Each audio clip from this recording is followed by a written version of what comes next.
Hi, welcome back to the garden. As you can tell, it's getting a little chilly out here.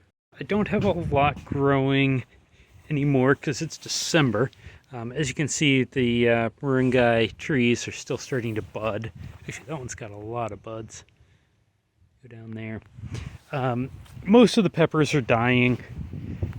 Just to give this example, I do need to come out here and harvest the last of the peppers, and then I'll just let these go. I've been told that they'll overwinter here. The leaves will just die and they'll bud back up in the spring.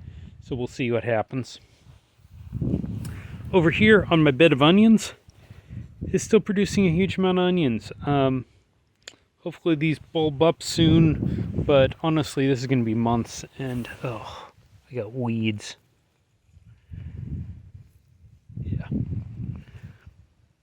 Problem with good soil is it attracts grass and clover. Anyways, I've still got my other new bed covered. This one is just compost stuff.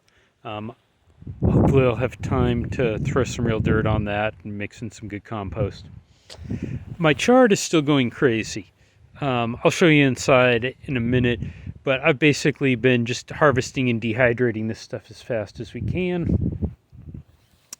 There's the main pepper bed, and as you can see, it's just got a lot of peppers that need to be harvested. They're kind of drying on the vine at the moment.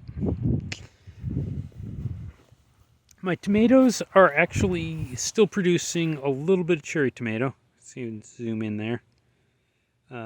There are some being produced, but it's cold. Nothing's ripening up that fast. And frankly, I've got more cherry tomatoes already than I can eat. So I'm not sure what I'm going to do with the rest of that. And I've been too lazy to harvest them. And then on the not cherry tomatoes over here, I haven't been pruning them. Nothing's grown. Walk over to the Kalamansi. Over here, this is a Kalamansi tree. It's a Filipino lime tree. And from what I could find, this will be fine down to about 20 degrees Fahrenheit. And it's greening up a lot after the summer, so I think it just really likes the cooler weather. Hopefully this will start shooting up next year. This tree is almost 2 years old at this point. And then run over to the chicken area.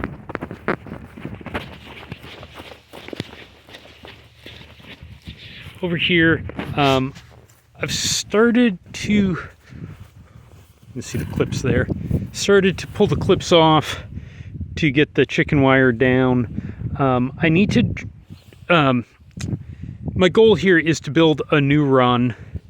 Marked out where all the posts are. You can see the saw, or the ladder that I've left out here. I've been up there with the pole chainsaw, cutting down some dead trees that are still stacked there.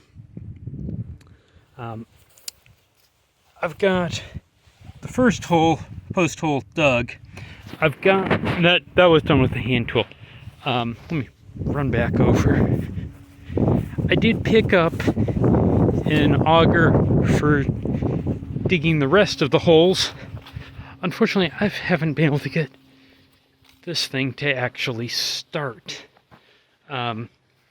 Apparently when you start it, you need to pull that throttle down there while also pulling this here, which is on two different sides of the auger, so it kind of takes two people. I've only got it to turn over once, and then before I could let it run or do anything with the choke, my wife let go of the throttle and it stalled out, and I haven't been able to get it to start again. So hopefully we'll get some warmer weather, or at least some day weather, so I can try that again, because that thing is really hard to get a pull on. And if I quickly go inside, sorry, slight delay here, I gotta get my boots taken off so I don't track mud in. Okay, here are the chickens. Everybody say hi to YouTube. Okay, here we go. I've been letting peppers just air out and dehydrate that way for this last week. Previous week, I ran peppers through the dehydrator, and it took forever, but resulted in a fair amount of dehydrated pepper. That took probably 2 runs through the dehydrator. That I've been running the dehydrator with chard. That's probably been 2 runs.